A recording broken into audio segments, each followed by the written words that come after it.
Hello, and welcome back to Fist Entertainment. Oh yeah, that's much better, making it a little tighter.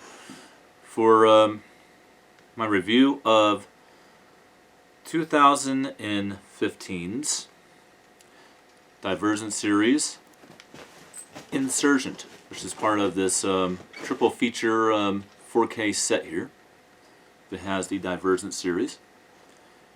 You know, I kind of like this angle. I might have to film from this angle from now on. It's really cool. It's a little bit wider, you can see a lot more. Well, Insurgent. Now, originally I had Insurgent in 3D. And although a great 3D film, I can definitely say I prefer this version of the movie, the 4K version. And that's not always the case with 3D.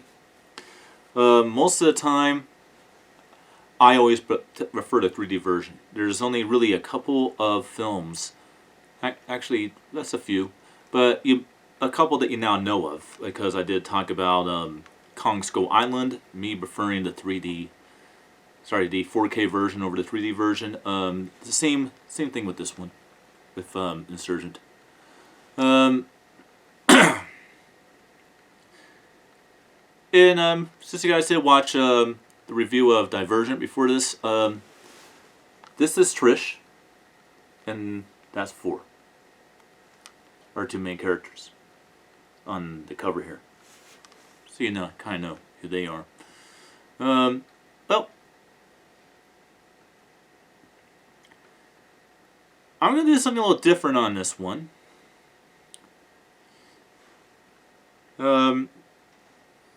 Insurgent takes place instantly after Divergent, to where main character Trish searches for answers and allies in this action-packed second adventure, on the run and targeted by ruthless faction leader Janine. Trish fights to protect the people she loves and races to unlock the truth about the past and ultimately the future of their world. And elaborate more on that.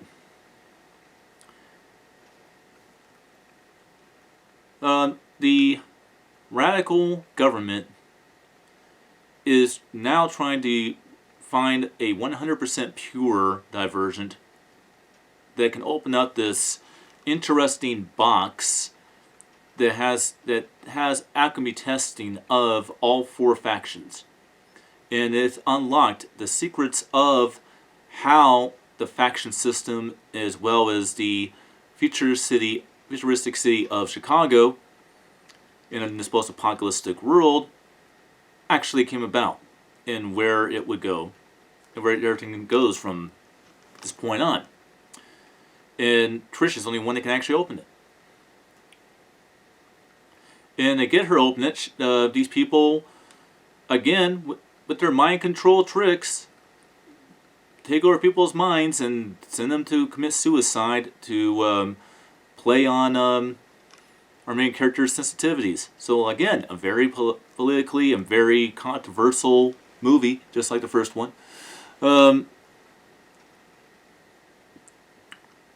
Little trivia for the second film. Before filming this particular movie, the actress who plays Trish, Shailene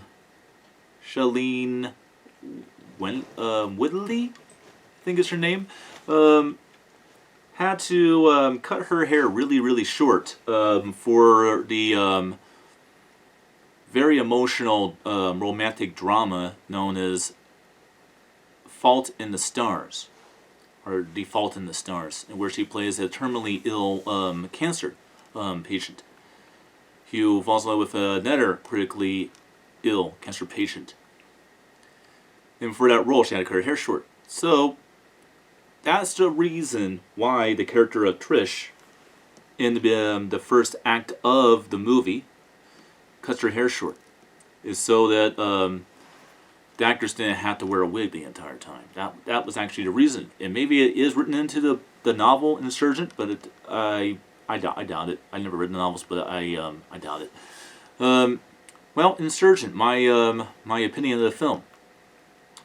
Um, Insurgent, to me, is a great sequel. Before how to make a good sequel, this is how you make a good sequel.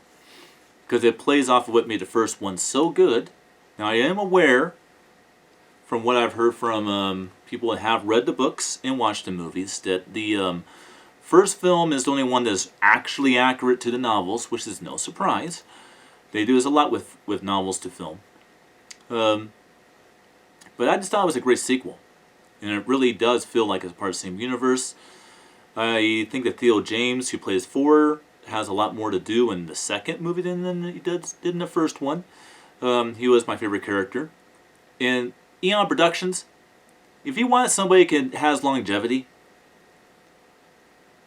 forget Tom Hardy as James Bond. Let's just have Theo James. He was this guy right here. Let's just have him do it. He even looks a little bit like a Sean Connery anyways.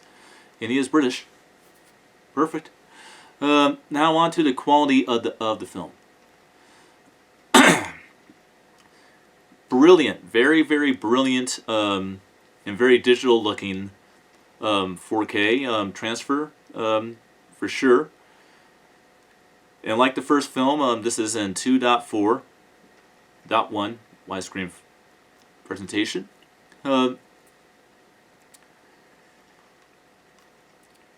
The picture, to me, this one actually is a little bit brighter and more vivid and more vibrant than the first one in terms of color. But it still is very digital and very warm looking, just like the first film.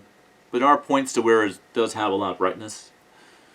And so, yeah, it's more Dolby Vision than it is HDR. At least that's what I look at. Look at it, that's what it looks like.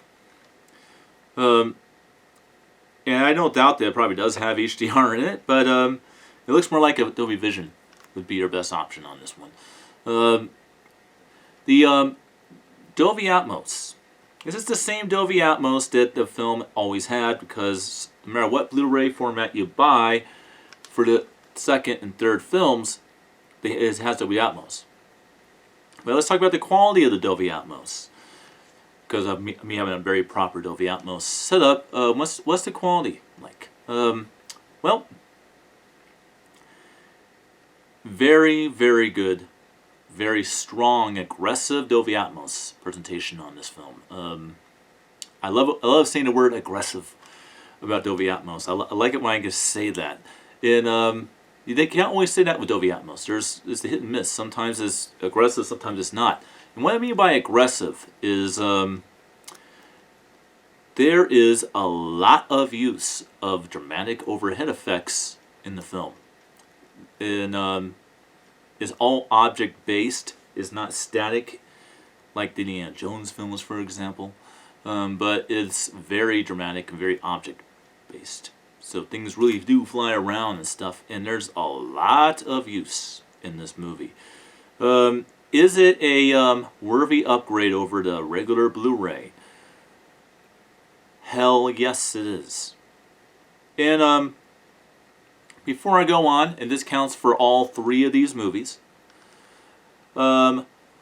controversial political theologies are in these movies that literally probably scare even our own government in real life, with how realistic this is to what our government could do to us. And that is definitely not appropriate for children. So I did not approve any of the Divergent film series reviews for children at all. Sorry. But children, you shouldn't be watching these movies at all anyways. You should have to wait until you're much older to where you can understand these movies before you can watch them. These films also have a lot of violence in these movies and stuff like that. And that's definitely what I have to say about that.